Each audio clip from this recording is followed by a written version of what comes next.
Primeiro é entender que tipo de obra Paulo está falando na carta aí aos Efésios, né? Pelo que eu estou lendo aqui do capítulo 2, fica bem claro qual é a posição dele. Eu já ouvi algum comentador dizer que eram as obras da lei.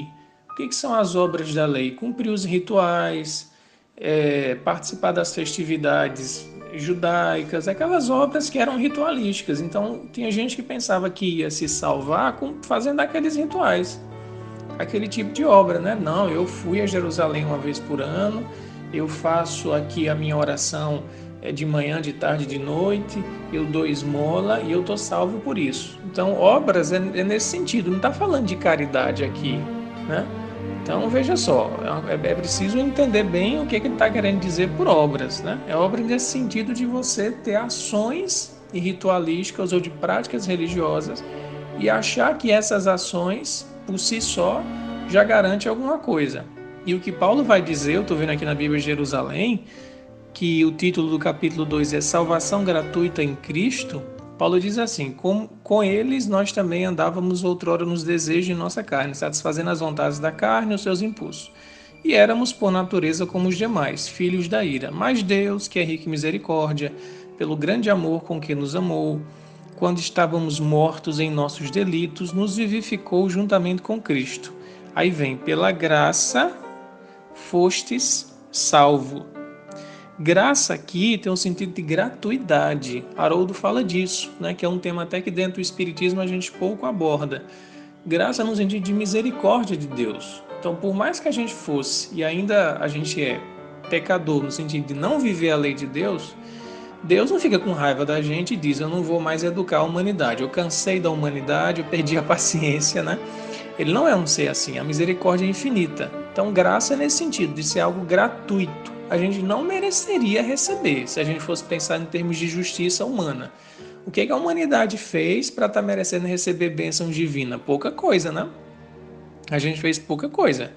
A gente não preparou um terreno para vir um Messias. O Messias veio em sacrifício. Então, a graça, nesse sentido, se refere, pelo que eu já escutei de Haroldo e de outros estudiosos, como sendo o aspecto de misericórdia e de gratuidade. Graça tem a ver com gratuidade, né?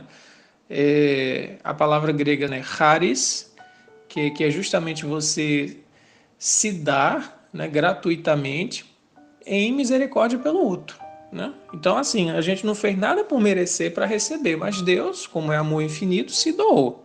Então, pela graça, ele enviou Jesus, né? E Jesus nos salvou em que sentido? A gente entende salvação. Nos mostrou como viver a lei de Deus, porque se salvar significa o quê? Na nossa interpretação espírita, é você viver a lei de Deus. Jesus veio e disse: olha, para viver a lei de Deus é assim como eu estou fazendo. Ame o outro como eu amei vocês. Vocês não estavam conseguindo viver a lei, eu vim, ensinei, falei e vivi. Então, na visão espírita, salvação significa viver a lei de Deus. E Jesus gratuitamente veio mostrar como viver essa lei. E aí Paulo continua: e com ele nos ressuscitou e nos fez assentar nos céus em Cristo Jesus, né?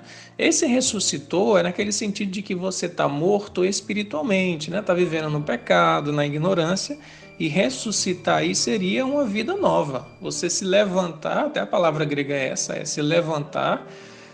A gente anda, né, cabisbaixo, olhando só para as coisas da terra, é você se levantar a sua consciência e passar a viver as coisas dos céus, como Paulo está dizendo aqui, a fim de nos mostrar nos tempos vindouros a extraordinária riqueza de sua graça, pela sua bondade para conosco em Cristo Jesus. Aí vem, pela graça sois salvos, por meio da fé. E isso não vem de vós, é o dom de Deus. Não vem das obras para que ninguém se encha de orgulho. E Paulo está certíssimo. Ele está certíssimo. Qual de nós pode dizer: eu me salvei por mim mesmo, pelo meu mérito próprio? Nenhum de nós pode dizer isso. Se Jesus não tivesse vindo, se não tivesse vindo outros mestres, ai de nós. Porque se a gente tivesse esse poder de viver a lei de Deus sozinhos, né, como os espíritos falam, olha, a lei de Deus está na consciência, só que os homens desprezam essa lei.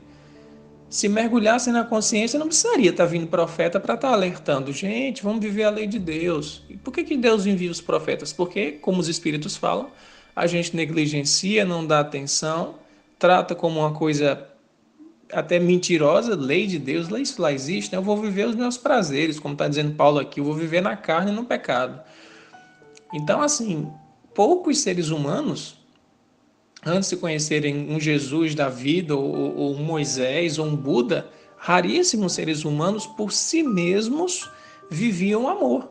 A maioria se entregava às paixões, né?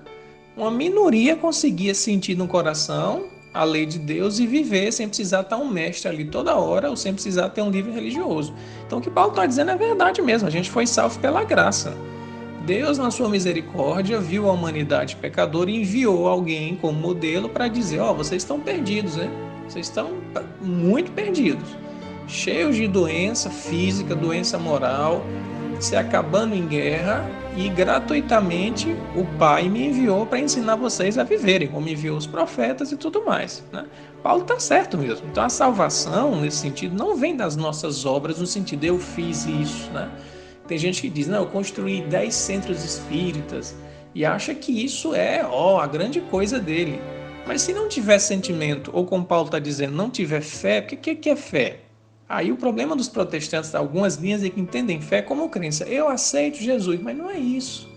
Haroldo fala isso também. Isso é a fé superficial. Fé no sentido grego, que é pistis, significa fidelidade.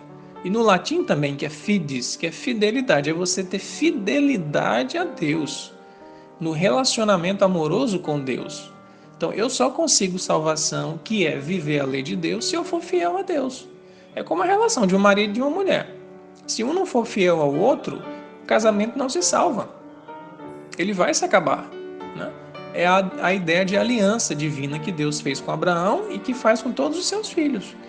Então, a fé é o ponto fundamental. E Paulo diz isso em outra carta. Fé, esperança, né, e caridade. São as 3 grandes virtudes. Mas primeiro vem a fé. Porque a fé me conecta com Deus, me faz observar a lei de Deus, me faz não trair Deus. E eu observando sua lei, eu vou ter esperança, eu não vou me revoltar. E eu vou ter caridade com o próximo. E aí eu vou fazer coisas boas. Mas fazer coisas boas vai ser a última, como se diz... É o final da história, é o natural, porque eu já tenho a fé como combustível, né? Agora, a pessoa que diz assim, que é um filantropo, construir 300 hospitais, mas só para colocar o nome dele no ego. Isso realmente não vai salvá-lo perante Deus, porque ele fez isso pelo ego dele. Ele não fez animado pelo sentimento divino. É muito importante isso, né? E até algumas pessoas espíritas interpretam isso mal, essa questão das obras, e a gente viu o caso concreto do livro Voltei, do irmão Jacó, que foi um trabalhador da Federação Brasileira, quando chegou no mundo espiritual se decepcionou com ele mesmo. Mas eu não era tão dedicado ao trabalho, né? Não fiz tanta coisa. Aí lá vai Bezerra de Menezes, Bittencourt Sampaio dizer, Jacó, né? Que é o Frederico Figa. Você fez isso, mas você descuidou do seu sentimento.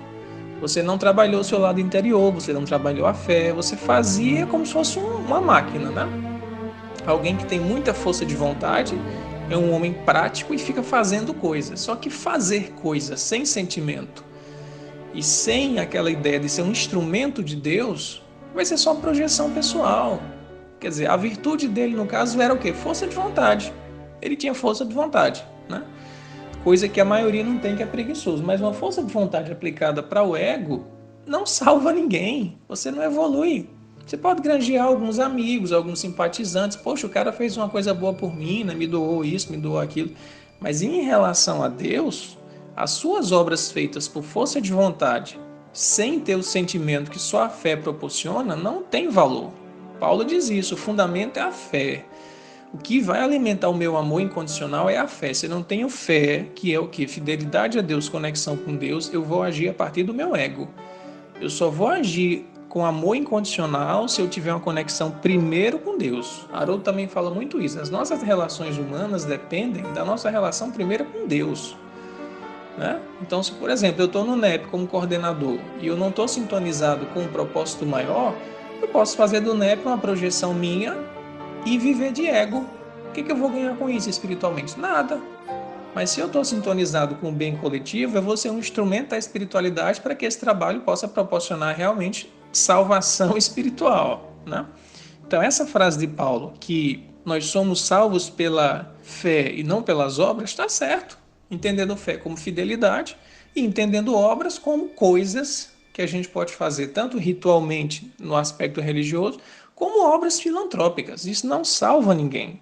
E ele termina dizendo: pois somos criaturas dele, criados em Cristo Jesus para as boas obras que Deus já antes preparara para que nelas andássemos. Veja o que ele diz aqui, ó. Então, se você tem fidelidade a Deus, você naturalmente vai viver bem, fazendo coisas boas. Esse é o planejamento divino para as criaturas. Só que como a gente não segue a lei, a gente faz o quê? Obras más. Obras de pecado no sentido de obras do ego, né? Então, é um trecho sutil. As pessoas, algumas correntes evangélicas fazem uma leitura superficial e acham que obra é fazer coisas, mas não é isso. É preciso ter uma profundidade. E até alguns espíritas entendem mal isso e acham que Paulo está falando uma coisa aqui mística, né? Que a graça não tem nada de místico. É a misericórdia de Deus que enviou Jesus e continua enviando outros seres para nos auxiliar, espirituais e encarnados também, como está vindo Emmanuel aí, Joana, né? E tantos outros que estão vindo na humanidade lá no Oriente, enfim, Papa Francisco. Isso é misericórdia, isso é graça. A gente não merecia isso, mas Deus dá de graça, né? E a gente vai se salvar tendo fé, e pela fé verdadeira a gente vai ter esperança, como diz Paulo, e o final disso é o amor. E você vai amar sem nem fazer esforço. Não vai ficar pensando, eu vou amar porque eu vou ganhar alguma coisa. O amor vai transbordar como sendo um processo final natural de alguém que abasteceu um conteúdo como se fosse uma água, né? Você represou, pegou muita água de um grande oceano que é Deus, e você está tão cheio que você transborda, porque você está se enchendo com Deus, você está pleno de Deus, pela fé.